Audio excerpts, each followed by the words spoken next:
नमस्कार साथियों, मैं अभिनंदन वशिष्ठ एक बार फिर से अवस्थी कोचिंग के ऑनलाइन प्लेटफॉर्म पर आपका स्वागत है। जैसा कि आपको विदित है कि 16 टेस्ट सीरीज की ये श्रृंखला चल रही है, जिसका चौथा टेस्ट L2 31 तारीख को हुआ था। इसका सॉल्यूशन लेकर के आए हैं हम यहाँ पर, जिसमें 60 प्रश्न अपने व्याकरण के हैं और 10 शिक्षण विधियों से संबंधित है। पहला प्रश्न जो कि पारिभाषिक शब्दावली से संबंधित है, किस विकल्प में पारिभाषिक शब्दावली संबंधी असंगति है, अर्थात उस विकल्प को छांटना है जिसमें से 3 सही है और 1 गलत है। देखिए, जो प्रश्नों का प्रकार चल रहा है वो नहीं और असत्य में चल रहा है। जब वहां पर कहीं भी ऐसा लग रहा है नहीं या असत्य लिख रहा है, तो है को छांटना है और सत्य को छांटना है, यानी उसका विलोम शब्द बना देना है। यानी क्या पूछ रहा है? असंगति है। ये तो सीधा सा है, कोई दिक्कत नहीं है, असंगति है तो असंगति छाटनी है। मान लो संगत नहीं है तो क्या छाटना होता है आपको? असंगत। एड हॉक, तदर्थ, बिल्कुल सही है। चार्ज, दोषारोपण, आरोप, ये बिल्कुल सही है। डेप्राइव, एक्स ऑफिसो, पदेन, बिल्कुल सही है। डेप्राइव यानी होता है वंचित करना। डेप्राइव यानी होता है वंचित। तो इसका उत्तर हो जाएगा उत्तर संख्या 3। सैंक्शन, सेक्शन नहीं है, ध्यान रखना। सेक्शन का अर्थ होता है धारा और सैंक्शन का अर्थ धारा नहीं होता है। तो देखो, इसमें धारा ये लिखा हुआ है, ये ही बिल्कुल गलत हो जाएगा। सैंक्शन का अर्थ होता है मंजूरी, स्वीकृति या दृढ़ करना, यानी तीनों अर्थ सैंक्शन के हैं। परंतु धारा, धारा किसको बोलते हैं? SACTIO है, सॉरी, SACTIO। उत्तर क्या हो जाएगा आपका? विकल्प संख्या 4। अगला प्रश्न, असंगत विकल्प का चयन कीजिए, यानी उस विकल्प का चयन करना है जो संधि संबंधी असंगत है। तथैव, तथा प्लस एव, प्रतिसंधि, सख्यागमन, सखी प्लस आगमन, यण संधि, बिल्कुल सही है। अनैश्वर और दैत्यारी, ये दैत्य प्लस हरि, ये ए प्लस ए बराबर आ, ये दीर्घ संधि सही है। देखिए ये क्यों नहीं है, देखो देव प्लस ऐश्वर्य, इसमें क्या है? वे कैसा है? पूरा। परंतु अनैश्वर्य में अन कैसा है? हल। तो ये दो अक्षर होते हैं अन नाम के, एक तो होता है हिंदी का और एक होता है संस्कृत का। जो संस्कृत का होता है वो आपका हलंत होता है।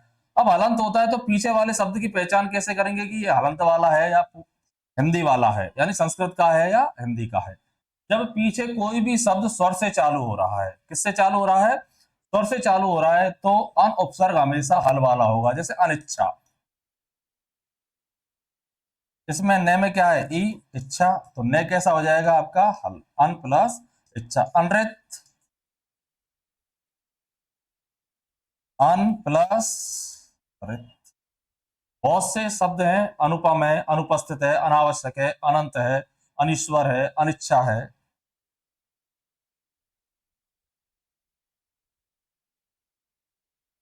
तो इसका उत्तर हो जाएगा अनिश्वर। प्रश्न संख्या 84 यानी चौथा। किस विकल्प में सब किस विकल्प में शब्द विसर्ग संधि का नहीं है, यानी उस विकल्प को छाटना है जिसमें विसर्ग संधि नहीं है। आयुर्वेद, धनुर्वान और दुर्बल तीनों में है। निष्पाप, दुष्चरित्र और छंदों में। आयु प्लस वेद, धनु प्लस वान, दु प्लस बल, नी प्लस पाप, दु प्लस चरित्र, छंदे प्लस मय, श्रेयस्कर, श्रेय प्लस कर, श्रेय प्लस मणि, शिरोमणि, अंततः प्लस गत्वा, अंततः प्लस गत्वा, अंत तो गत्वा यानी आखिरकार, यानी क्रिया विशेषण शब्द है। मने प्लस कामना, मने कामना बिल्कुल सही है। पुरे प्लस कार। अब देखो ये शब्द, ये थोड़ा सा मामला गड़बड़ कर गया आपका। आप कहोगे सरे प्लस कार बराबर सरेकार बनेगा, ना, ना तो ये सरेकार बनेगा, ना इसमें विसर्ग संधि होगी। क्यों नहीं होगी? ये शब्द है सरोकार। सरोकार का अर्थ होता है वास्ता। मैं उससे यह बात सरोकार नहीं करता, मैं उससे कोई वास्ता नहीं रखता। तो सरोकार जो शब्द है वो विदेशी भाषा का। कुछ लोग इसमें जबरदस्ती विसर्ग संधि पढ़ाने का प्रयास कर रहे हैं, जबकि सरोकार विदेशी भाषा का शब्द है। ध्यान रखें, अरबी फारसी का ये शब्द है। तो उत्तर क्या हो जाएगा आपका? विकल्प संख्या 4, यानी इस एक शब्द ने पूरी गड़बड़ी की है। 85। असंगत विकल्प है, यानी संधि संबंधी है। कुल प्लस अटा बराबर कुलटा, बिल्कुल सही है। अब देखो ए प्लस ए बराबर क्या बनना चाहिए था, आ बनना चाहिए था, परंतु ए प्लस ए बराबर ए ही रह गया। कुछ ज्ञानाभाव के कारण मान लो, या संस्कृत का ज्ञान न होने के कारण इन शब्दों में दीर्घ संधि का अपवाद बता देते हैं, जबकि संस्कृत में एक संधि का नाम है पररूप संधि। पररूप का मतलब जो पीछे वाला जो रूप है, यही आदेश होता है। तो कुल प्लस अटा बराबर क्या बना आपका, कुलटा। और भी शब्द है, सार प्लस अंक सारंग, कल प्लस अंक कलंक, सीम प्लस अंत सीमंत, ठीक है। दूसरा है मनस प्लस ईसा, ये व्यंजन लोप है, से का क्या हो जाएगा आपका, लोप हो जाएगा, तो ये भी सही है, ये भी सही है। यज्ञ प्लस उपवीत यज्ञोपवीत, ये भी सही है। विश्व प्लस अमित्र नहीं होता है, विश्वामित्र। विश्व प्लस मित्र, इसका में क्या हो जाएगा आपका, स्वर का आगम हो जाएगा। कई बार दोनों पद मिलकर के यहाँ पर पहले पद में स्वर का आगम करते हैं, तो देखो इनमें संधि न होकर के कुछ विशेष नियम होते हैं। जैसे बताया गया है इसको कि जो विश्वामित्र में संधि है, किसी ऋषि का नाम बनता है, 6:130 किसी में बताया गया है ऐसा। तो विश्व प्लस मित्र बराबर क्या बनेगा आपका, विश्वामित्र बनेगा। ऐसे ही देखो अष्ट प्लस वक्र, अष्टावक्र। उत्तर प्लस खंड, उत्तराखंड। तो कभी स्वर का आगम हो जाता है, तो कभी स्वर का लोप हो जाता है, कभी व्यंजन का लोप हो जाता है, तो कभी ह्रस्वीकरण हो जाता है, तो कभी दीर्घीकरण हो जाता है। ह्रस्वीकरण कैसे होता है, जैसे देखो घोड़ा प्लस सवार, तो घोगा क्या बन गया आपका, गु, ये क्या बन गया, ह्रस्व, ये ह्रस्वीकरण हो गया। एक क्या कह रहा है कि कभी कभी महाप्राणीकरण भी हो जाता है, जैसे तब प्लस ही, तो वह क्या है, अल्प प्राण है। अल्प प्राण कौन से होते हैं, वर्ग का पहला, तीसरा और पांचवा। देखो पे अल्प प्राण है, फे महाप्राण है, बे अल्प प्राण है। अब तब प्लस ई बराबर क्या बन जाएगा आपका, तभी। तो बे अल्प प्राण है, तो बे का महाप्राण क्या हो गया आपका, भय। तो क्या हो गया, ये महाप्राणीकरण हो गया। अगला देखिए, तो उत्तर क्या हो जाएगा इसका, विकल्प संख्या 4। समास संबंधी असंगत विकल्प है, हाथों हाथ, अव्ययभाव, बिल्कुल सही है। कंठ का कीर्ण, कंटक से आकीर्ण, करण तत्पुरुष, ये भी बिल्कुल सही है। पंचपात, पांच पात्रों का समार, दिगु, बिल्कुल सही है। कुशाग्र बुद्धि, ये कर्मधारय नहीं है, ये है आपका बहुव्रीहि। उसके अग्रभाग के समान बुद्धि है जिसकी, अर्थात ऐसा व्यक्ति या कोई महिला पुरुष कोई भी हो सकता है जो बिल्कुल जीनियस है, यानी प्रतिभाशाली है। उत्तर विकल्प संख्या 4। अगला, किस विकल्प में नन तत्पुरुष समास नहीं है। नन, नन का मतलब होता है निषेध। ये देखिए, जय वर्ग का है, जय जय जय जय जय। और जब ये इसको किसी शब्द में बोलेंगे तो ये कभी भी ऐसे नहीं बोलेगा। अपन बोलते हैं ऐसे, च छ या च छ ज झ या। तो इसको जब किसी भी शब्द में बोलेंगे हम, तो ये हमेशा न बोलेगा। जैसे चंचल या संजय, संजय, संजय थोड़ी बोलेंगे हम, संजय नहीं, संजय। चंचल नहीं बोलेंगे, चंचल। हमेशा क्या बोलेगा आपका, न बोलेगा। ठीक है। अनुचर, तो नन तत्पुरुष में क्या होता है, पहला जो पद होता है, यानी जो पूर्व पद होता है, वो उत्तर पद का क्या करता है, निषेध करता है। तो इसमें देखो, संस्कृत का अन, हिंदी का अन, संस्कृत का न, और विदेशी भाषा का ना, और विदेशी भाषा का गैर, ये पांच जो उपसर्ग है ये इसमें काम करते हैं। अनुचर, यहाँ तो अनु हो गया, अनु यानी पीछे, चर यानी चलने वाला, तो अनुचर तो सेवक को बोलते हैं, तो यही उत्तर हो जाएगा इसका। अन प्लस उपम, न उपम। अनुपस्थित, न उपस्थित। अनौदार्य, न औदार्य। तो इसमें है, इसमें है, इसमें है। उत्तर क्या हो जाएगा, विकल्प संख्या 1। अगला देखिए 88वां, निस्संदेह शब्द में समास का भेद है। निस्संदेह, पूरा पद क्रिया विशेषण का काम कर रहा है, संदेह भाववाचक संज्ञा है, और निस उपसर्ग जुड़ते ही पूरे पद को क्या बना दिया इसने, क्रिया विशेषण। और क्रिया विशेषण में कौन सा आपका, रीतिबोधक। और रीतिबोधक में किसकी स्थिति को दर्शा रहा है, आपके निश्चय की स्थिति को दर्शा रहा है। तो निस्संदेह, इसमें कोई शक नहीं है, तो बहुब्री नहीं है इसमें।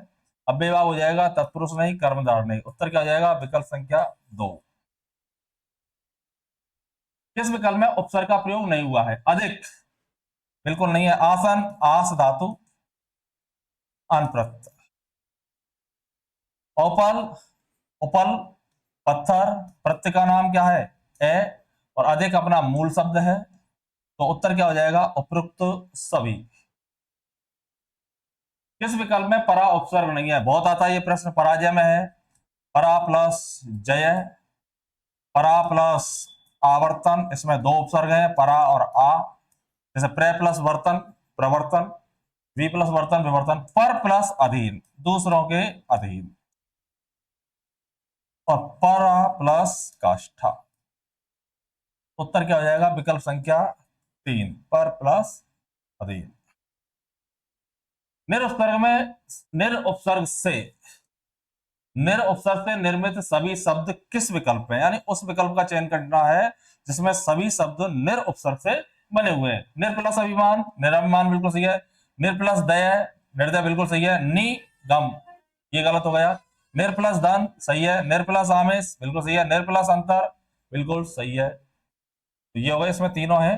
निर प्लस अवलंब, नी प्लस रूपाण, तो ये शब्द गड़बड़ कर गया यहाँ पर। निर प्लस मोह इसमें है। निरूपम, निर प्लस उपम इसमें है। निर प्लस वैन, नियति, नियति बोलते हैं भाग्य को, नि उपसर्ग है और यति शब्द है, तो उत्तर क्या हो जाएगा? विकल्प संख्या 2। ध्यान में वहां, संबंधवाचक तद्धित प्रत्यय किस विकल्प में है? यानी दो तरीके के प्रत्यय होते हैं। एक तो होते हैं कृत, कृत प्रत्यय जिनसे बने हुए शब्द कृदंत कहलाते हैं, और तद्धित जिनसे बने हुए शब्द तद्धितांत कहलाते हैं। तो संबंधवाचक यानी तद्धित प्रत्यय में 6 तरीके के भेद होते हैं, वैसे वास्तव में तो 7 होते हैं। कर्तृवाचक और गुणवाचक दोनों को एक में रख देते हैं, जबकि कर्तृवाचक अलग है और गुणवाचक अलग है। तो संबंध दर्शाने वाला शब्द है, देखो ये तो क्रिया में है, लूट प्लस एरा, ये तो कर्तृवाचक कृत प्रत्यय है। ये सांप प्लस एरा, ये कर्तृवाचक तद्धित है। चचेरा, चाचा प्लस एरा, ये संबंधवाचक है, यानी विशेषण का काम करता है। संबंधवाचक में कैसे बनते हैं? जैसे शरीर प्लस एक शारीरिक, ठीक है, मूल प्लस एक मौलिक, ये संबंधवाचक या गुणवाचक होते हैं। सोनार, सोना प्लस आर, ये भी क्या है? ये दोनों कैसे हैं आपके? कर्तृवाचक।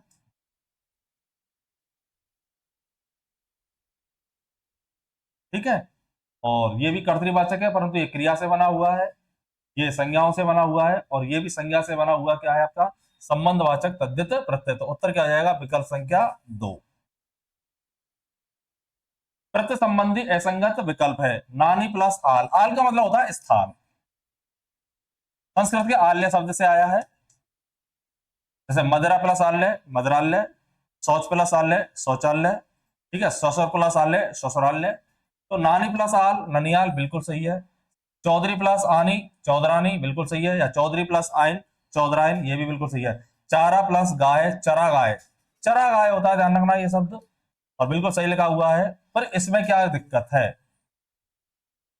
जब औती प्रत्यय जोड़ते हैं तो आरंभिक जो स्वर होता है वो हिरस्व हो जाता है, अभी बताया ना, हिरस्वीकरण। तो बाप प्लस औती बराबर क्या बनेगा आपका? बपौती। एक चीज देख लेते हैं, प्रत्यय जब जोड़ते हैं तो 3 तरह की स्थिति बनाते हैं। या तो क्या करेंगे, आपका हिरस्व करेंगे, जैसे सोना में आर प्रत्यय जोड़ेंगे तो ओ का क्या बन गया? ओ। या क्या करेंगे? वृद्धि करेंगे। वृद्धि कैसे करेंगे अपन? संसार में एक जोड़ा तो क्या बनेगा आपका? सांसारिक। या स्थाई बिल्कुल ज्यों की त्यों रखे रहते हैं, जैसे घबरा में आहट प्रत्यय जोड़ा तो क्या बनेगा आपका? घबराहट।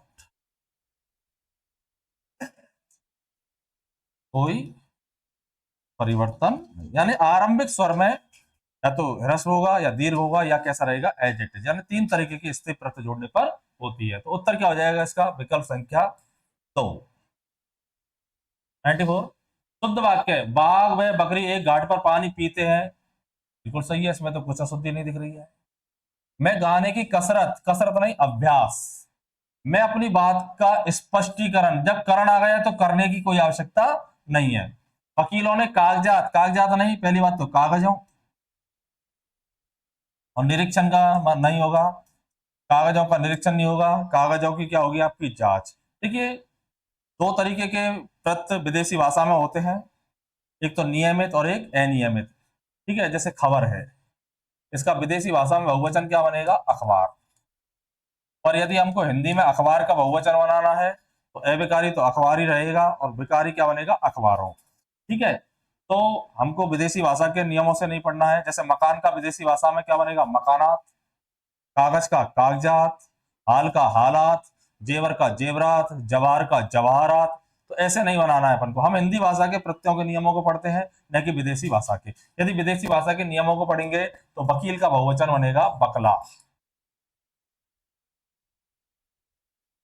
वकील का बहुवचन क्या बनेगा आपका, बकला। तो हिंदी में वकील का बहुवचन या तो वकील रहेगा या क्या रहेगा आपका, वकीलों। तो उत्तर क्या हो जाएगा, विकल्प संख्या एक, यही शुद्ध वाक्य है। 95वां, अशुद्ध वाक्य है, यह बहुत सुंदरतम साड़ी है। देखो, तम और साड़ी, विशेषण की उत्तम अवस्था, जिसमें या तो विशेषण से पूर्व सबसे लगाया जाता है, ये हिंदी के शब्दों में लगता है सबसे, पर संस्कृत के शब्दों में दो स्थिति होती है, या तो आप तम जोड़ो या सबसे जोड़ो, या तो सुंदरतम लिखो या सबसे सुंदर लिखो। जैसे सबसे प्राचीन लिखो या प्राचीनतम लिखो।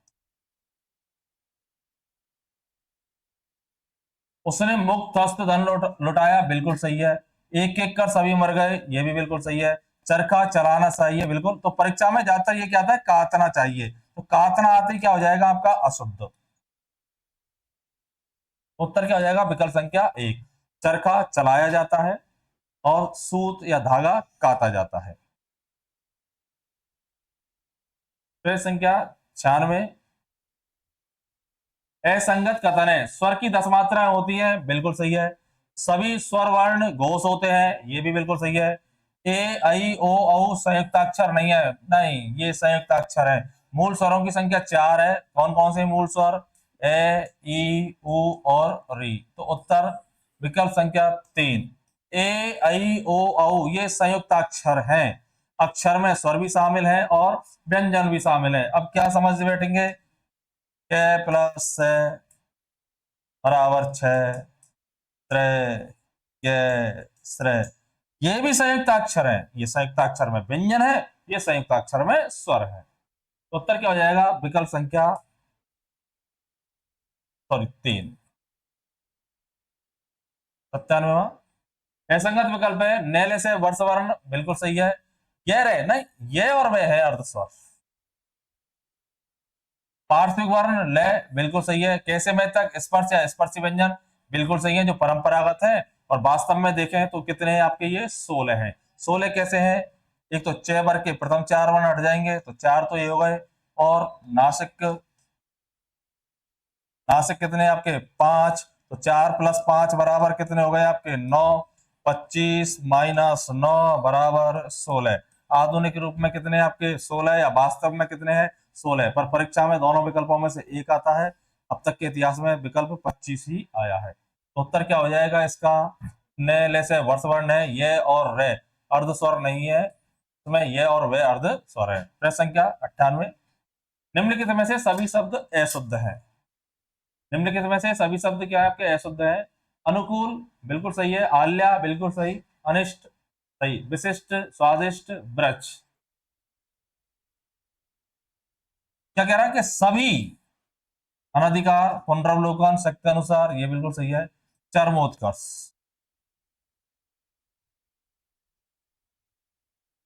प्रदर्शनी, प्रदर्शन में ई, और भागीरथ नहीं, भगीरथ या फिर भागीरथी। भागीरथ कोई शब्द नहीं होता। तो उत्तर क्या हो जाएगा, विकल्प संख्या 4। 99, किस विकल्प में वाक्यांश से संबंधित असंगत विकल्प है। कार्य करने की इच्छा, चिकीर्षा, बिल्कुल सही। जिसकी आशा न की गई हो, गलत। आशातीत का मतलब होता है आशा को लांग कर, या आशा से भी ज्यादा बढ़कर, ये होगा आपका अप्रत्याशित। किसी बात को बार बार दोहराना, पृष्ठ पेषण, बिल्कुल सही है। जो प्रमाण से सिद्ध न हो, अप्रमेय, बिल्कुल सही है। तो उत्तर क्या हो जाएगा, विकल्प संख्या 2। अशुद्ध शब्द है महात्म्य, बिल्कुल सही है। महात्मा में यह प्रत्यय जोड़ेंगे, यह प्रत्यय जोड़ते हैं तो आरंभिक स्वर में क्या हो जाएगी, आपकी वृद्धि हो जाएगी, तो मैं का क्या हो जाएगा, मा हा तय। अंतिम जो व्यंजन होता है वो स्वर रहित हो जाता है, महात्म्य। आजीविका, ये जय पे बड़ी की मात्रा आएगी, आजीविका। भस्मीभूत, ये सही है, ये भी देखो गलत हो गया थोड़ा सा, ये 44 होता है।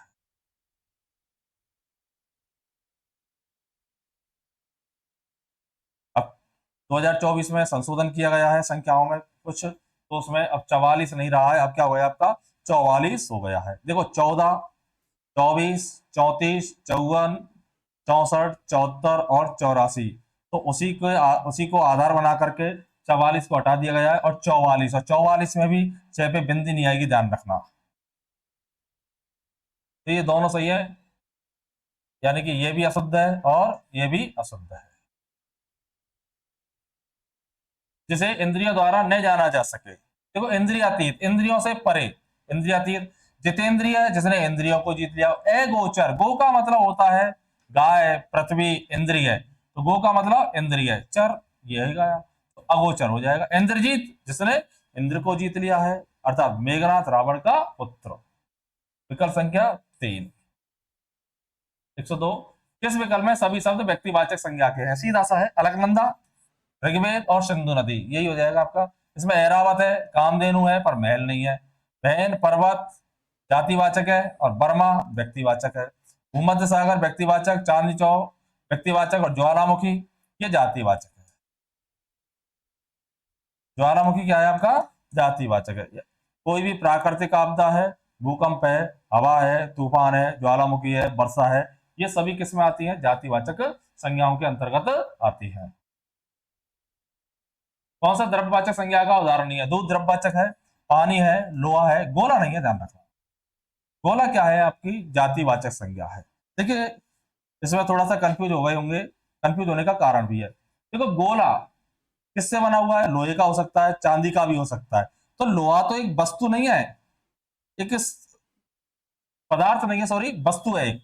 ये पदार्थ है, लोहा पदार्थ है, पानी पदार्थ है, और दूध पदार्थ है, पर पदार्थों से बनी हुई वस्तु है गोला।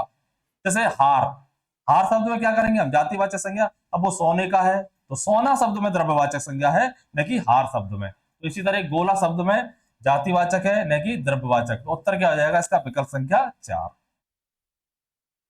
गांधी अपने समय के कृष्ण से रेखांकित शब्द में संज्ञा है, कृष्ण में पूछी है। जब कोई भी व्यक्तिवाचक संज्ञा वाक्य में अपने गुण दोषों को दूसरी जगह स्पष्ट करे, या वाक्य में अपने लिए प्रयुक्त न हो। तो कृष्ण कौन थे, बलराम के छोटे भाई, वासुदेव के पुत्र। तो वहां पर वासुदेव के पुत्र या बलराम के छोटे भाई का बोध नहीं हो रहा है। अब बोध नहीं हो रहा है तो कृष्ण कौन सी संज्ञा बन जाएगी, जातिवाचक। तो उत्तर क्या हो जाएगा, विकल्प संख्या 2। किस विकल्प में सभी शब्द पृथ्वी के पर्याय नहीं है? तो मेदिनी है, धरित्री है, वसुधा है, धरा है, वसुंधरा है, ये गलत है। अचल और नग, ये किसके हैं, आपके पर्वत के। विकल्प संख्या 4।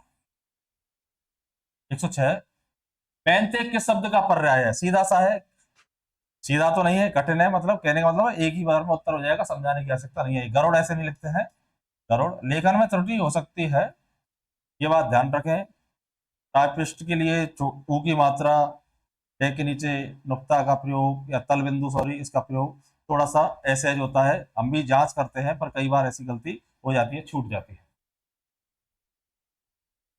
एक लाठी से आंकना मुहावरे का अर्थ है, देखो समान भाव से देखना ये नहीं होगा, ये तो एक आंख से देखना होता है। यानी एक लाठी से आंकना, या अपनी आप एक लाठी से आंक रहे हो, इसका मतलब आप ये नहीं भेद कर पा रहे हो कि कौन सही है और कौन गलत, और सभी के साथ कैसा कर रहे हैं, एक जैसा व्यवहार। यानी सभी के साथ एक जैसा व्यवहार तो है, परंतु उचित अनुचित के विचार बिना। एक नागिन और पंख लगाई, एक तो नागिन, नागिन यानी काले रंग की, और ऊपर से क्या लगा लिए, पंख, यानी अवगुण के ऊपर अवगुण। इसकी दूसरी समानार्थी लोकोक्ति है, एक तो करेला और दूजा नीम चढ़ा, है ना। तो इसकी मान लो कोई पूछ ले समानार्थी लोकोक्ति, तो इस तरीके की होती है। तो एक नागिन और पंख लगाई। संगत विलोम है, अविज्ञ, अनविज्ञ, बिल्कुल सही है। निर्मल, विमल, आहा।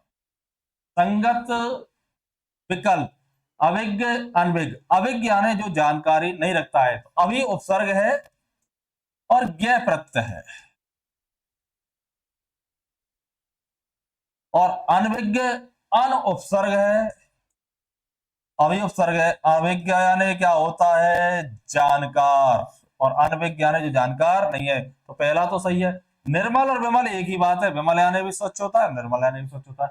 प्राकृतिक और नैसर्गिक, ये भी बिल्कुल सही है। अनिवार्य और निवारण नहीं, इसका निवार्य है। या ऐच्छिक या वैकल्पिक।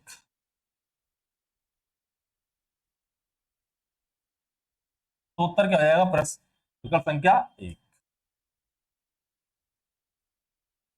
असंगत शब्द युग में मेघ, मेघ, मेघ बादल को बोलते हैं, बिल्कुल सही है। मेघ यज्ञ को बोलते हैं। निशान झंडा को, निशान चिन्ह, ये भी सही है। आभरण और आमरण, आवरण आभूषण और आमरण मरण तक।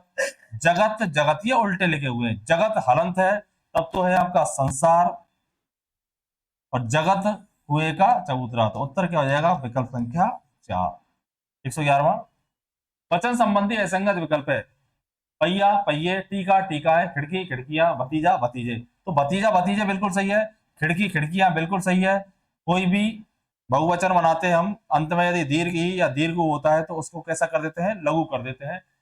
टीका, टीकाएं बिल्कुल सही। देखो ये लिख रहा पहिया, तो क्या बनेगा आपका, पहिए बनेगा आपका।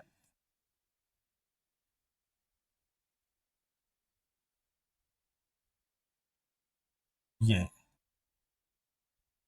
जो शब्द होता है, कहां पर ए बन सकता है, यहाँ पे मूल में ही आ लिखा हुआ हो। जैसे कुआ, कुओं के लिखने को अलग अलग तरीके से लिखते हैं। कोई कुआं ऐसे लिखता है, कुआं। अब क्या आ रहा है आपका, आ रहा है, तो कुआं या कुआ, तो क्या बन गया आपका, कुएं। ठीक है। तो आ है तो क्या बन जाएगा, ए बन जाएगा। पर यहाँ पर आ नहीं है, यहाँ पर ये है। ये छूट केवल क्रियाओं में है, ध्यान रखना। जैसे शब्द लिखते हैं अपन नया, तो सही विशेषण क्या बनेगा इसका, नए, न की नए। सही विशेषण क्या बनेगा, स्त्रीलिंग नई, न की नई। पर हम लिख देते हैं। ये छूट केवल क्रियाओं में है, संज्ञा और विशेषण शब्दों में बिल्कुल नहीं है। जैसे स्थायी है, अनुयायी है। ठीक है। तो विकल्प संख्या क्या हो जाएगा आपका, उत्तर 1। अब देखो जैसे एक शब्द है कछुआ।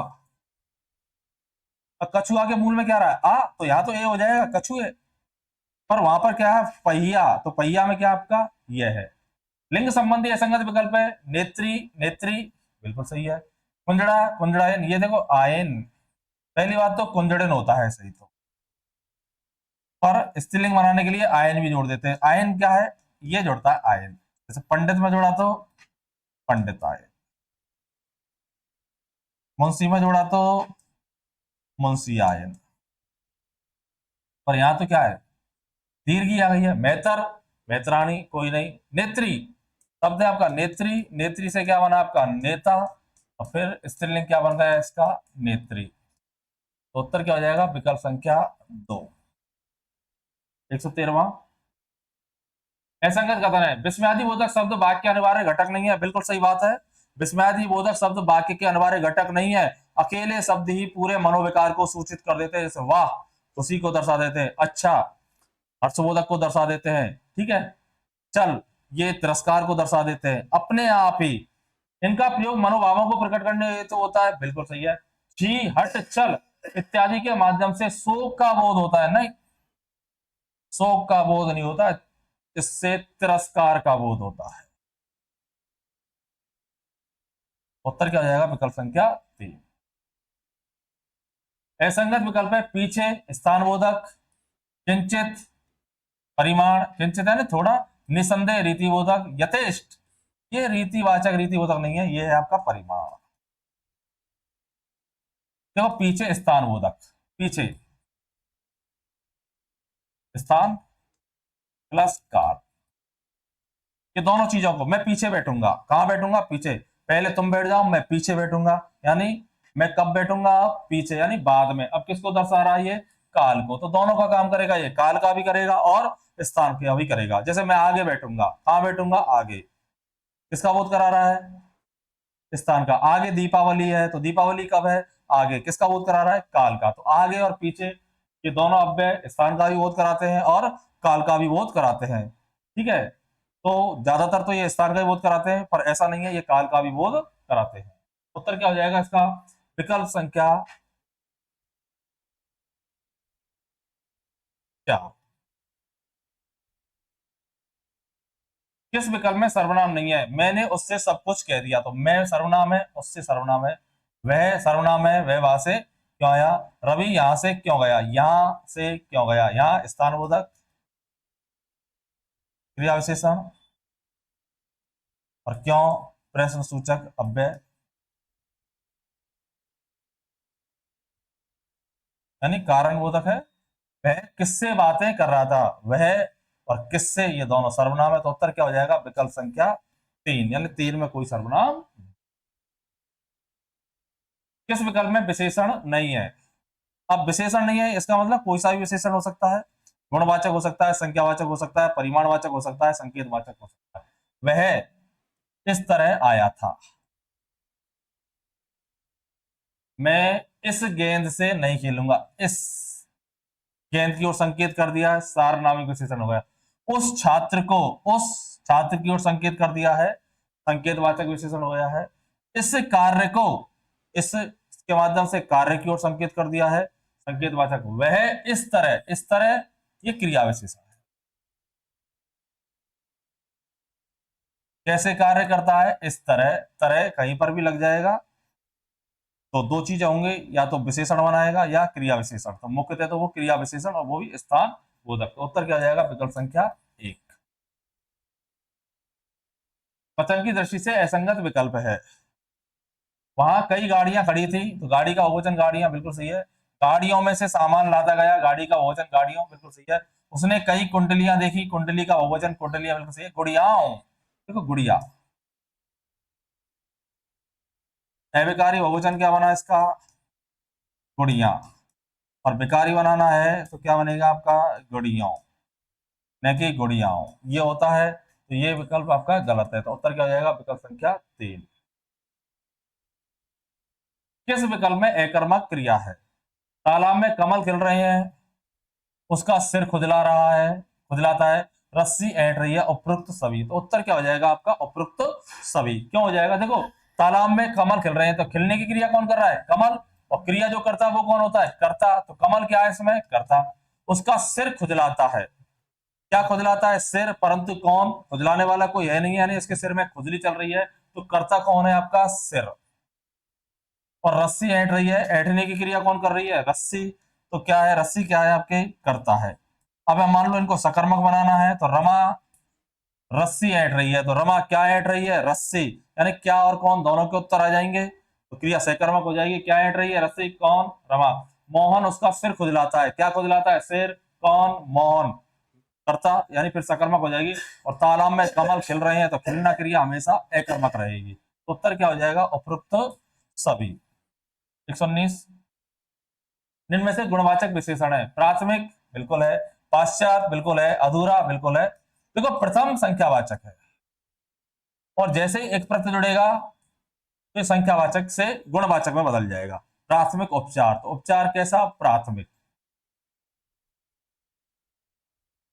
द्विकर्मक क्रिया का उदाहरण नहीं है, यानी उस विकल्प को छाड़ना है जिसमें द्विकर्मक क्रिया नहीं है। रमा ने राधा को चिट्ठी लिखी, तो द्विकर्मक क्रिया का सीधा सा फंडा है, क्या और किसे, या किसको। ये दो उत्तर आएंगे। ये तो किसको दर्शाएगा आपका? सजीव को। और ये किसको दर्शाएगा? दर्शाएगा आपका निर्जीव को। क्रिया के साथ प्रश्न करेंगे। क्या भेजी चिट्ठी? निर्जीव। किसको? राधा को। ठीक है। रविता ने सविता को पुस्तक दी, क्या दी? पुस्तक। किसको? सविता को। सेठ ने नौकर को रुपए दिए, क्या दिए? रुपए। किसको? नौकर को। अब विकल्प संख्या 2 को देखो। दर्जी बालकों के कपड़े सिल रहा है, क्या सिल रहा है? कपड़े। किसको? नहीं, देखो यहां पर लिख रहा है के, तो बालकों के कपड़े संबंध है। जैसे बालक, बालकों के कपड़े सिल रहा है, क्या सिल रहा है? सिल तो वो कपड़े रहा है, पर के कारक चिन्ह संबंध कारक, यानी बालकों के कपड़े पूरा पद ही किसका काम कर रहा है? आपका कर्म का काम कर रहा है। जैसे एक वाक्य, बालक गाय का दूध पी रहा है, या घी के लड्डू खा रहा है। तो क्या पी रहा है बालक? दूध। पर दूध का संबंध किससे है? गाय से। तो गाय का दूध ये पूरा कर्म है। वास्तविक कर्म क्या है? दूध। पर गाय से उसका क्या है? संबंध है। अब ऐसा नहीं करना है कि एक सजीव देख लिया और एक निर्जीव देख लिया और कर दिया सीधा उत्तर द्विकर्मक क्रिया। तो उत्तर क्या हो जाएगा? विकल्प संख्या 2। असंगत विकल्प है, रमा की साड़ी पीली है। साड़ी कैसी है? पीली। विधेय विशेषण बिल्कुल सही है। इस बालक को छोड़ दो। इस बालक, ये सार्वनामिक विशेषण, ये भी बिल्कुल सही है। यह बालक सुंदर है। बालक की विशेषता बता रहा है, बालक सुंदर है, गुणवाचक विशेषण बिल्कुल सही है। विद्वानों का सम्मान करो, गुणवाचक नहीं, ये संज्ञा शब्द है।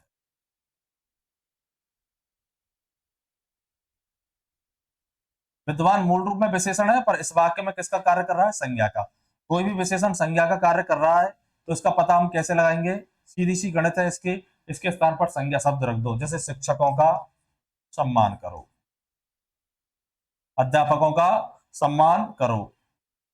अब जैसे आया बड़ों का सम्मान करो, तो बड़ा शब्द विशेषण है, परंतु अब ये किस में तब्दील हो गया, यानी बदल गया, संज्ञा में बदल गया। तो उत्तर क्या हो जाएगा? विकल्प संख्या 4। यदि वर्षा होगी तो फसल अच्छी होगी, काल का भेद है। शर्तबोधक हो गया। शर्तबोधक हो गया तो सबको पता है मिश्र वाक्य होता है। मिश्र वाक्य में क्रिया विशेषण उपवाक्य होता है। यह भविष्य की बात बता रहा है, तो हेतु हेतु मद भविष्य हो जाएगा। किसी ने कुछ कहा हो, काल का भेद है। देखो, कहा, इस हो को हटा दो। किसी ने कुछ कहा, कब? अब इसमें था जुड़ जाएगा। किसी ने कुछ कहा था, इसका मतलब सीधा सीधा काल ये भूतकाल का है। ठीक है, तो वर्तमान काल खत्म, वर्तमान काल खत्म। अब दो विकल्प बचे आपके पास, संभाव्य भूत और संदिग्ध भूत। मैं एक बार फिर बताना चाहता हूं, संभाव्य भूतकाल को मानने वाले मुझे आज तक कोई भी अध्यापक अभी तक नहीं मिला, जबकि ये परीक्षा में प्रश्न अभी भी आया है। कब? सेकंड ग्रेड संस्कृत डिपार्टमेंट की एग्जाम में, पिछले वर्ष यूपी की एक एग्जाम में आया था। तो संभावना भूतकाल में भी होती है। एक धारणा ऐसी हिंदी के अध्यापकों ने बना ली है कि संभावना भूतकाल में कभी होती ही नहीं है, जबकि संभावना भूतकाल में होती है। और इसका प्रश्न आ गया था अभी, और इस प्रश्न को जितने भी राजस्थान के अंदर संस्थान वाले पढ़ा रहे थे, कह रहे थे डिलीट है, डिलीट है, डिलीट है। ऐसा कुछ भी नहीं हुआ, ना तो वो प्रश्न डिलीट हुआ। अब कैसे होता है? किसी ने कुछ कहा हो, यदि भूतकाल की क्रिया के साथ में हो जुड़ गया तब तो होगा आपका संभाव्य, और होगा होगी जुड़ जाएगा तब क्या होगा आपका? संदिग्ध। तो उत्तर क्या होगा आपका? संभाव्य भूतकाल। जैसे आप अपने गांव घर कहीं से भी गए और दूसरी जगह पहुंचे, और वहां पर आपने पानी गिरा देखा, यानी चारों तरफ तर देखा, गीला देखा, तो अपन क्या जताएंगे? ऐसा लगता है यहां वर्षा हुई हो, ऐसा लगता है पानी गिरा हो। तो क्या जता रहे हैं अपन? संभावना। कब की? पानी कब गिरा है? वो भूतकाल में। ऐसा लगता है पानी गिरा हो।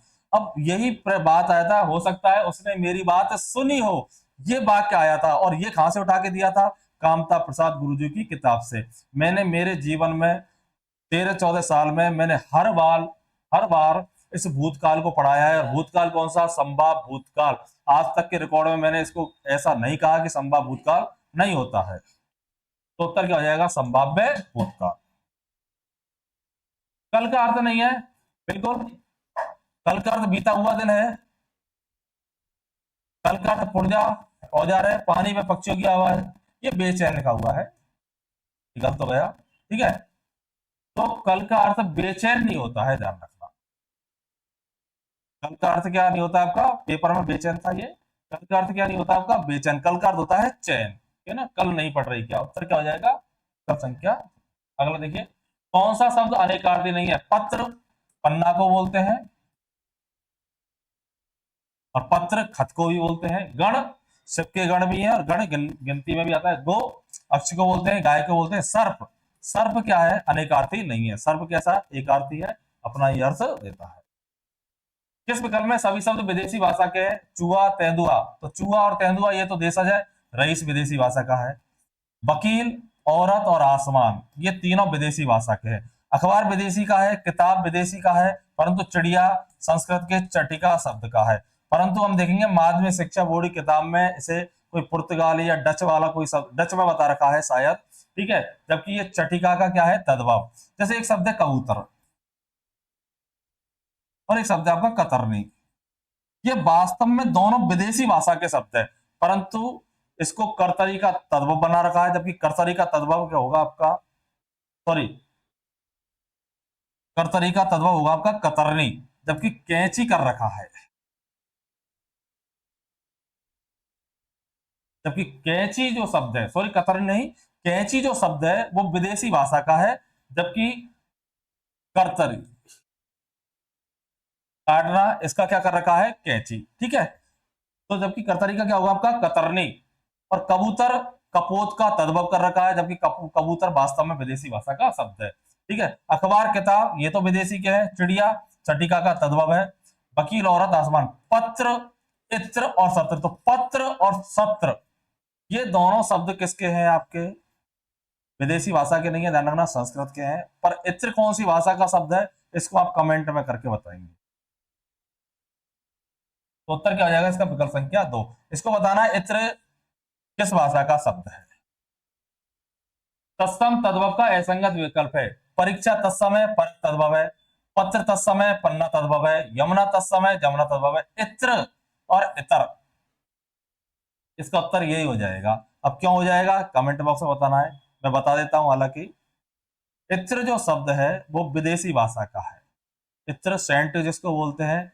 कुछ शब्द त्रय जैसे सत्र शब्द है वो हिंदी का है, तत्सम नहीं है, ध्यान रखना, ये जरूरी नहीं है। कई बार कह देते हैं अनुस्वार युक्त शब्द सभी तत्सम होते हैं। अब देखो जैसे बंदर है, पंखा है, कंगा है, बताओ कौन सा तत्सम है इनमें से, ऐसा नहीं है। हाँ मुख्यतः होते हैं, ये बात आपकी माननी बात। ठीक है, बंदर बानर होता है, 128 128 सही शब्द है, तो ये हो जाएगा मंजूषा, छोटा ऊ नहीं आएगा, मंजू प्लस उषा, ये गलत है, ये गलत है, इधर हो गया आपका विकल्प संख्या एक। संज्ञा से बना विशेषण नहीं है, सुख में मैं जोड़ा, सुख में सुख संज्ञा है भाववाचक, निर और धन, निर उपसर्ग है और धन विशेषण दोनों तरीके से बनाए जाते हैं, उपसर्ग जोड़कर भी और प्रत्यय जोड़कर भी, परंतु ज्यादातर यही पढ़ाते हैं कि प्रत्यय जोड़कर बनाओ, नहीं उपसर्ग जोड़कर भी खूब आपके विशेषण बनते हैं। सफल फल में जुड़ा हुआ है से, तो ये हो गया, ये दृश्य धातु में अनीय प्रत्यय है, तो ये क्रिया से बना हुआ विशेषण है दर्शनीय। अब बताओ सफल में कैसे बना है, से प्लस फल। अब इस फल को बताना है, यहाँ पर फल कौन सी संज्ञा है, कमेंट बॉक्स में लिखना है कि फल में कौन सी संज्ञा से बना हुआ है, यानी कि जो सफल शब्द है उसमें जो स उपसर्ग जुड़ा है वो फल जो संज्ञा है वो कौन सी संज्ञा में जुड़ा हुआ है, व्यक्तिवाचक, जातिवाचक, भाववाचक, द्रव्यवाचक या समूहवाचक। असंगत कथन है, आहलाद, आहलाद नहीं है सॉरी, आहलाद, आयला सूचक शब्दों पदों और वाक्यों के अंत में विस्मयादि बोधक चिन्ह का प्रयोग नहीं होता है। आयला सूचक शब्दों पदों और वाक्यों के अंत में विस्मयादि बोधक चिन्ह का प्रयोग नहीं होता, नहीं चिन्ह का प्रयोग तो होता है, तो यही असंगत हो गया। अब देखें और नीचे, जहां कोई विशेष शब्द पद वाक्य खंड को उद्धत किया जाता है वहां इकेरे उद्धरण चिन्ह का प्रयोग किया जाता है, बिल्कुल। वाक्य का कोई खंड, अब देखो जैसे देखो गांधी जी ने कहा कि करो या मरो, तो ये एक कथन है, तो ये तो दोहरे उद्धरण चिन्ह में आएगा। पर ऐसा ही कोई, जैसे मैंने उससे कहा कि मैं जयपुर जा रहा हूं, इसको इकहरे में बंद करेंगे हम, दोहरे में नहीं करेंगे। ठीक है, तो ये तो बिल्कुल सही है। जहां स्थिति निश्चित न हो वहां प्रश्न सूचक चिन्ह का प्रयोग होता है, बिल्कुल।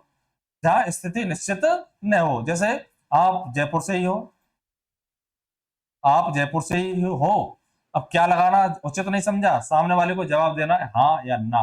तो जहां स्थिति निश्चित न हो वहां पर प्रश्न सूचक चिन्ह का प्रयोग होता है, बिल्कुल सही है। द्विगु समास से बने सामासिक पदों में योजक चिन्ह का प्रयोग नहीं किया जाता है, बिल्कुल। द्विगु समास से द्वंद्व के बारे में किया जाता है, पर प्रत्येक द्वंद्व समास के शब्द में भी नहीं होता है। जहां पर जरूरत है, जैसे राधे श्याम लिखना है, सीताराम लिखना है, हरिहर लिखना है, हरिशंकर लिखना है, देवासुर लिखना है, धर्माधर्म लिखना है, गमनागमन लिखना है, संधि वाले शब्द और कुछ ऐसे शब्द जैसे गौरी शंकर नहीं लगेगा। ठीक है, तो उत्तर क्या आ जाएगा, विकल्प संख्या एक, यानी आह्लाद सूचक शब्दों पदों और वाक्यों के अंत में विस्मयादि बोधक चिन्ह का प्रयोग होता है। कारक संबंधी असंगत विकल्प है, मछुआरे ने मछली मारी, तो ये तो कर्ता कारक और ये कर्म कारक, तो बिल्कुल सही है। मेरे द्वारा मकान ढहाया गया, मकान कर्म कारक, कर्तृवाच्य नहीं है, कर्मवाच्य है। और मेरे द्वारा कर्ता किस में बदल जाता है? कर्मवाच्य और भाववाच्य में। करण कारक में बदल जाता है, तो मेरे द्वारा करण कारक बिल्कुल सही है। माँ ने बच्चे को खिलौने खरीदे, तो बच्चे के लिए खिलौने खरीदे, क्या खरीदे? खिलौने। किसके लिए? बच्चे के लिए।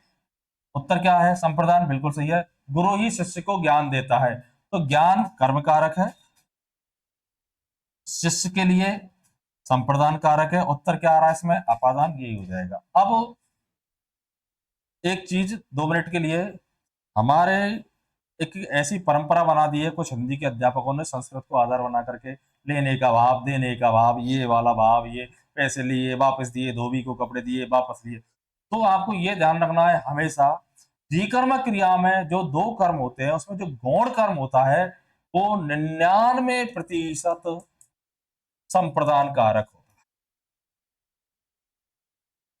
और परीक्षा की दृष्टि से तो 100% संप्रदान कारक होता है। कारक चिन्ह अलग चीज है और क्रिया अलग चीज है। जैसे राम वन को गए, राम वन को गए, हिंदी का कोई भी अध्यापक इसको सकर्मक क्रिया नहीं बताएगा, बिल्कुल नहीं है, संस्कृत में है। परंतु यदि वन में कारक पूछा, क्या पूछा? वन में यदि कारक पूछा तो वन में कारक होगा आपका कर्म कारक। जैसे देखो, ग्वाला गाय से दूध दुहता है। अब हिंदी वालों ने तो केवल देने वाली चीज को ही पकड़ रखा है, दिया लिया, पता नहीं जाने क्या सिस्टम बनाया है। देने के योग में हमेशा संप्रदान कारक गौण कर्म होगा ही होगा, चाहे कैसे भी दो। संस्कृत में आप वाक्य बना लेना, माँ ने बच्चे को रुपए दिए, भाई ने बहन को रुपए दिए, गुरु ने शिष्य को रुपए दिए, या राजा ने भिखारी को धन दिया, कुछ भी बना लो। भिखारी जो गौण कर्म है सब में संप्रदान कारक लगेगा, कारक विभक्ति चिन्ह इसमें लगेगा। तो ग्वाला, अब गाय से संस्कृत में देखेंगे तो ये द्विकर्म क्रिया है, क्योंकि धू के योग में 2 कर्म माने जाते हैं। परंतु यदि संस्कृत में ही यदि कारक की विवक्षा पूछेंगे, क्या? विवक्षा, तो विवक्षा में ये अपादान है। विवक्षा में कौन सा कारक है? ये आपका अपादान कारक है। जैसे एक बात बोल रहा हूं मैं, हलवाई ने बच्चों को मिठाइयां बांटी, तो बच्चों के लिए बांटी है वो, तो बच्चों में क्या है? संप्रदान कारक है। क्रिया कौन सी है? द्विकर्मक। मैं माँ को दवाई लाया, क्या लाया? दवाई। किसको? माँ को, यानी माँ के लिए। कौन सा कारक है? संप्रदान। द्विकर्मक क्रिया का एक सिंगल वाक्य आप ऐसा बता दो जिसमें के लिए नहीं आए गौण कर्म में। सब में गौण कर्म में के लिए आएगा, परंतु लिखा क्या जाता है? को। उसको के लिए भी लिख सकते हैं। क्रिया द्विकर्मक मानी जाती है। यदि कर्म की विवक्षा की बात मानी जाए तो क्या रहेगा आपका? संप्रदान रहेगा। तो गुरु ही शिष्य को ज्ञान देता है, क्या देता है? ज्ञान। ये कर्म हो गया। शिष्य, ये भी कर्म हो गया। परंतु यदि उसकी बात करें कारक चिन्ह की, तो कारक चिन्ह इसमें है आपका संप्रदान। तो उत्तर क्या हो जाएगा? विकल्प संख्या 4। किस विकल्प में मिश्र वाक्य नहीं है? मौन गिरते ही खड़ा हो गया। तात्कालिक व पूर्वकालिक क्रिया युक्त, तात्कालिक व पूर्वकालिक क्रिया युक्त कोई भी वाक्य है वो हमेशा सामान्य यानी कि साधारण या सरल वाक्य होता है। जो मेहनत करते हैं, तो जो का संबंध किससे हो गया? वे। तो जो मेहनत करते हैं ये विशेषण आश्रित उपवाक्य हो गया, यानी क्रिया सॉरी मिश्र वाक्य हो गया। ईश्वर घट घट का स्वामी है, यह सब कोई जानता है, ये संज्ञा उपवाक्य हो गया मिश्र वाक्य में। वह आज नहीं आएगा क्योंकि बीमार है, ये क्रिया विशेषण उपवाक्य हो गया मिश्र वाक्य में। तो उत्तर क्या हो जाएगा? विकल्प संख्या 1। इस पेड़ पर लगे हुए फल बहुत ही स्वादिष्ट और मीठे हैं, रचना के आधार पर वाक्य का भेद है। तो ये साधारण है, ध्यान रखना। देखो, इस पेड़ पर लगे हुए फल बहुत ही स्वादिष्ट और मीठे हैं। कई बार क्या करते हैं हम, बीच में और तथा एवं देख लेते हैं। ध्यान रखना, और तथा एवं, और तथा एवं या, ये जब भी आए तो इनसे ठीक पहले आपको एक क्रिया देखनी है। जैसे वह गया और आ गया,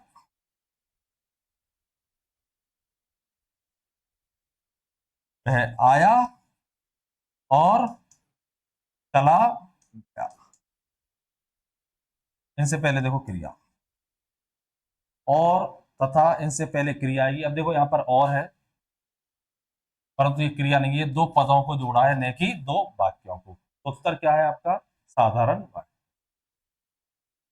किस विकल्प में कर्तृवाच्य नहीं है? दूध से रोटी खाई जाती है। क्या खाई जाती है? रोटी। राम के द्वारा दूध से रोटी खाई जाती है। देखिए वास्तव में कर्मवाच्य में कर्ता को प्रकट करने की आवश्यकता नहीं होती है, और कर्ता को यदि प्रकट करना है तो उसे कर्ण कारक में लिखते हैं। भारत ने उपग्रह छोड़ा, ने कारक चिन्ह गया तो आंख मीच के कर्तृवाच्य। राधा कर्ता मौजूद है, आलसी छात्र कर्ता मौजूद है, राधा मौजूद है, भारत मौजूद है। जब कर्ता मौजूद है और कर्ता के साथ में के द्वारा ऐसे कुछ भी नहीं जुड़ा हुआ है तो आंख मीच के कर्तृवाच्य रहता है। कर्मवाच्य और भाववाच्य की स्थिति क्या है? मुख्य क्रिया के साथ में एक जा सहायक क्रिया स्वतः ही आ जाती है। अब क्या करना, कैसे पता लगाओगे आप? कैसे पता लगाओगे कि जा सहायक क्रिया आएगी तो क्या से प्रश्न कर लो, क्यों क्या खाई जाती है? रोटी। किसके द्वारा? तो ऐसी स्थिति में आप अपना नाम लिख लें। ऐसी स्थिति में आप अपना नाम लिख लें। एसी चालू करो, चालू कर करूँ पसंद। तो उत्तर क्या हो जाएगा इसका? दूध से रोटी खाई जाती है। ये क्या है आपका? कर्मवाच्य। उधर से दे दो। किस विकल्प में शुद्ध शब्द है? उस विकल्प का चयन करना है जिसमें शब्द कैसे हैं आपके? शुद्ध हैं। भगीरथ बिल्कुल सही है। वाल्मीकि ये अशुद्ध है। शुद्ध शब्द छाट रहा है तो वाल्मीकि। वाल्मीकि में प्रत्यय जुड़ जाएगा आपका ई। लघुत्तर ऐसे नहीं लिखेंगे, या तो लघुत्तर ऐसे लिखो या ऐसे लिखो। ये विशेषण की उत्तरावस्था है, ये लघु प्लस उत्तर दीर्घ संधि है। अपन मैथ में ही पढ़ते हैं लघुत्तम वगैरह। दिवारात्रि, दिवा रात्र होता है। किसी भी शब्द के अंत में रात्रि, नाभि, अक्षी,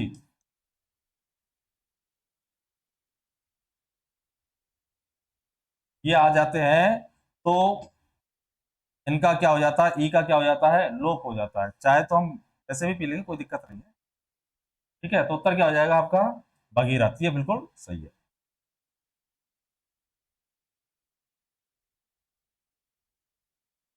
असंगत कथन है, यानी उस विकल्प का चयन कीजिए जो कथन कैसा आपका असंगत है। समानाधिकरण मुख्य शब्द के बाद आता है। समानाधिकरण मुख्य शब्द के बाद आता है, बिल्कुल सही है। समानाधिकरण मुख्य, जैसे सतवीर चाय वाले को बुलाओ, तो चाय वाले क्या है? समानाधिकरण है किसका? सतवीर का। ठीक है, जैसे मैं अभिनंदन वशिष्ठ शपथ पूर्वक घोषणा करता हूं, तो मैं का समानाधिकरण शब्द कौन सा है आपका? अभिनंदन वशिष्ठ।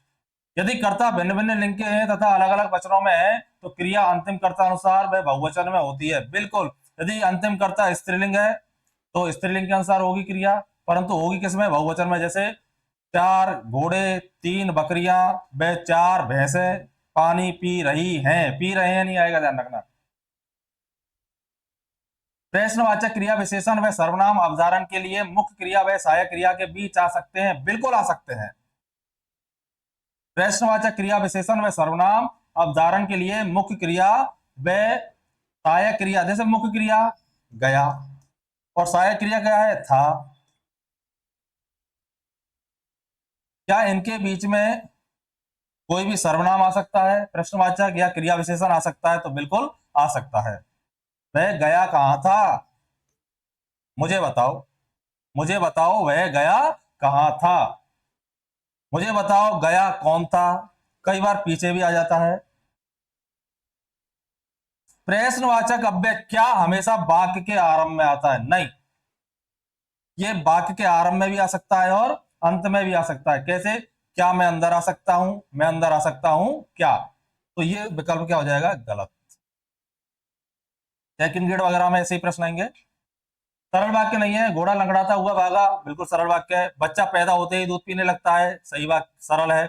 बिना पानी के कोई जीवधारी जी नहीं रह सकता, सरल वाक्य। इस बात में कोई शक नहीं कि से जुड़ा हुआ है, तो संज्ञा उपवाक्य है। उत्तर क्या हो जाएगा आपका? विकल्प संख्या 4। बहुब्रीहि समास का उदाहरण है नाट्य प्रिय। नाट्य प्रिय जिसको, बिल्कुल दत्त चित्त दिया है चित्त जिसको, ये बिल्कुल सही है। पन्नग पैरों के बल नया ने नहीं गया ने गमन करता है जो कौन, उरग, उरग यानी हृदय के माध्यम से, गया ने गमन करता है जो कौन हो गया आपका सर्प। तो उत्तर क्या हो जाएगा सभी। यौगिक संज्ञा है, यानी उस विकल्प को छाड़ना है जो शब्द कैसा है यौगिक, परंतु यौगिक में भी क्या पूछ रहा है संज्ञा शब्द छाड़ना है। अब प्रतिदिन ये भी यौगिक है, प्रति और दिन से बना है, ये दृश्य प्लस अनीय ये भी यौगिक है, और विद्या प्लस आल्य ये भी यौगिक है। तो उत्तर क्या हो जाएगा आपका विद्यालय, क्योंकि दर्शनीय विशेषण है, प्रतिदिन क्रिया विशेषण है, और विद्यालय शब्द क्या है आपका संज्ञा। क्या पूछ रहा है निम्न में से यौगिक संज्ञा है, तो इसमें क्या कर दिया ज्यादातर सभी कर दिया, जो कि सभी नहीं होगा। किस विकल्प में विशेषण की अवस्था का प्रयोग नहीं हुआ है, यानी कोई सी भी अवस्था हो सकती है। सोहन मोहन से अच्छा लिखता है, जयपुर जोधपुर से बड़ा है, तो जयपुर जोधपुर से बड़ा है ये उत्तरावस्था हो गई।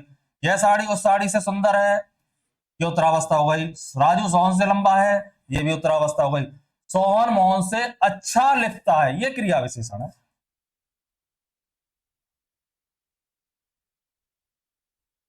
ये क्रिया की विशेषता बता रहा, इसलिए यहां पर विशेषण की कोई भी अवस्था प्रयोग में नहीं ली जाएगी। तो उत्तर क्या हो जाएगा विकल्प संख्या एक।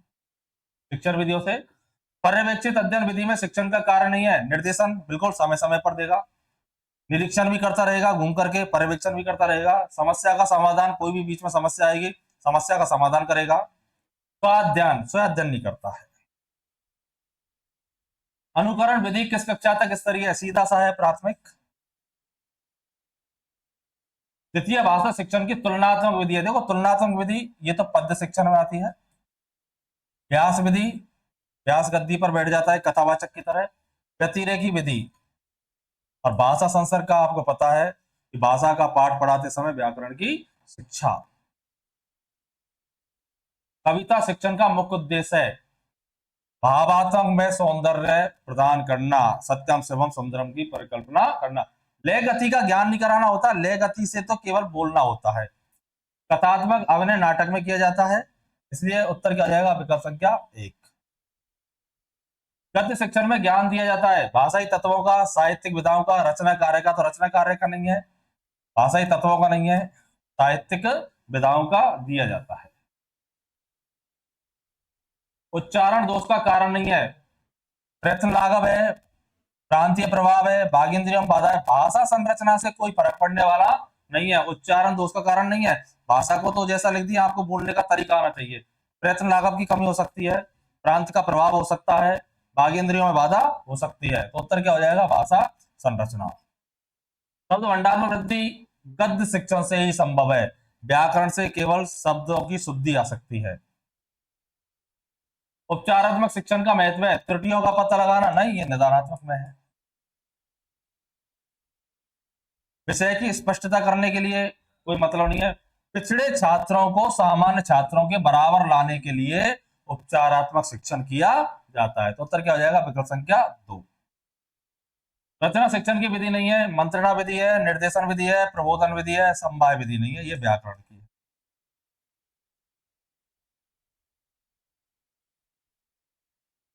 ध्वनियों का प्रतीकों में लिपिबद्ध करना, कोई भी ध्वनि है या वर्ण है उसको लिपि में बद्ध करेंगे तो क्या होगा आपका सीधा सा है, लेखन करेंगे हम। तो ये थे आपके 150 तक, यानी कि 60 व्याकरण के तथा 10 शिक्षण विधियों के प्रश्न, यानी टोटल 70 प्रश्न। अगला टेस्ट 7 तारीख को होगा और उसमें भी अच्छे प्रश्न आएंगे, कथन वाले प्रश्न। सेकंड ग्रेड के लिए ये बहुत अच्छे रहेंगे और आगे रीट के लिए तो है ही, सेकंड ग्रेड के लिए भी देखते रहे।